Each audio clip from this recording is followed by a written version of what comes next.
Hello बच्चों।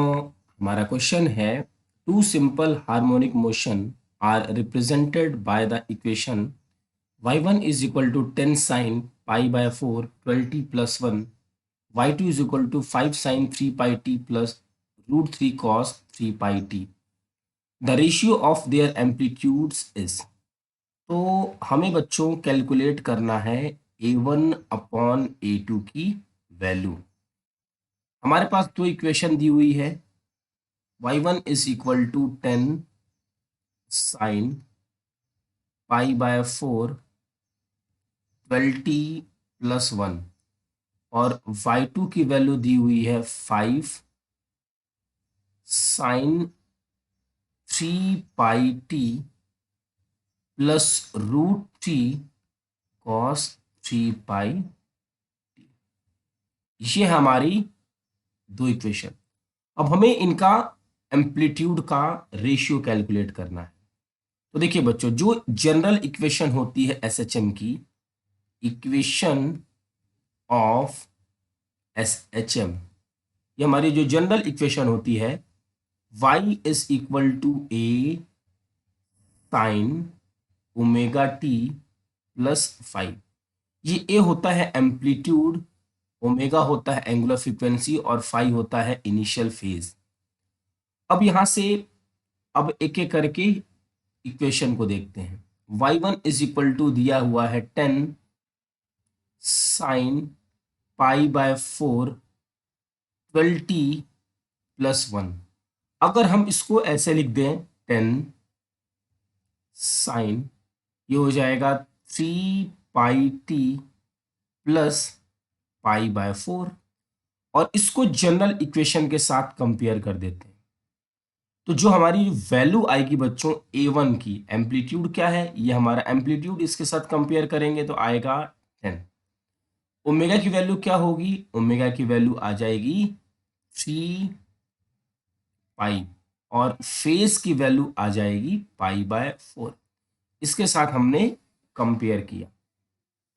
चलिए second equation को देखते हैं। y2 is equal to 5 sine 3 pi T plus root 3 cos 3 pi t. अब यहां से बच्चों y2 इज इक्वल टू, हम यहाँ पे 2 से मल्टीप्लाई और डिवाइड कर देते हैं।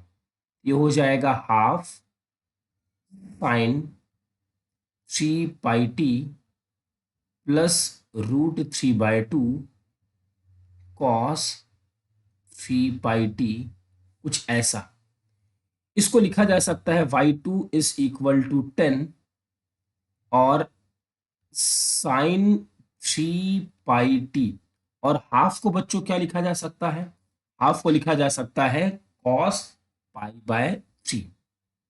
Cos pi by 3, cos pi by 3 क्या है, 60 डिग्री, कॉस 60 होता है हाफ। रूट 3 बाय 2 को लिखा जा सकता है sine pi by 3, pi by 3 60 degree, sine 60 degree, root 3 by 2, ये होगा cos 3 pi t. y2 is equal to 10। अब अगर बच्चों हम इसको देखें तो sine A cos B, cos A sine B, देखिए जो यहाँ पे लिखा हुआ है, ये सपोज करिए ये ए है 3 पाई टी, और जो हमारा बी है वो है पाई बाय 3। तो sine A cos B, cos A sine B, तो ये हमारा बच्चों साइन ए प्लस बी का फॉर्मूला बन गया। तो y2 इज इक्वल टू लिख सकते हैं साइन ए प्लस बी, इसको ऐसे लिखा जा सकता है। और अब हम इस इक्वेशन को कंपेयर करें अपनी जनरल इक्वेशन से, जो कि हमारी क्या है, ए साइन ओमेगा टी प्लस 5। तो यहां से बच्चों एम्पलीट्यूड की वैल्यू क्या आ गई, 10, ओमेगा की वैल्यू 3 पाई, और फाई की वैल्यू पाई बाय 3। हमसे पूछा गया है a1 अपॉन a2 की वैल्यू। A1 है 10, A2 है 10 और आंसर आ जाएगा 1/1। उसी तरीके से बच्चों फेज डिफरेंस पूछा जाता तो यहाँ से कैलकुलेट कर देते, ओमेगा का रेशियो पूछा जाता तो यहाँ से कैलकुलेट कर देते। तो हमारे इस क्वेश्चन का आंसर है 1:1। First answer is correct. I hope बच्चों कि आपको ये क्वेश्चन अच्छे से समझ में आ गया होगा। Thank you.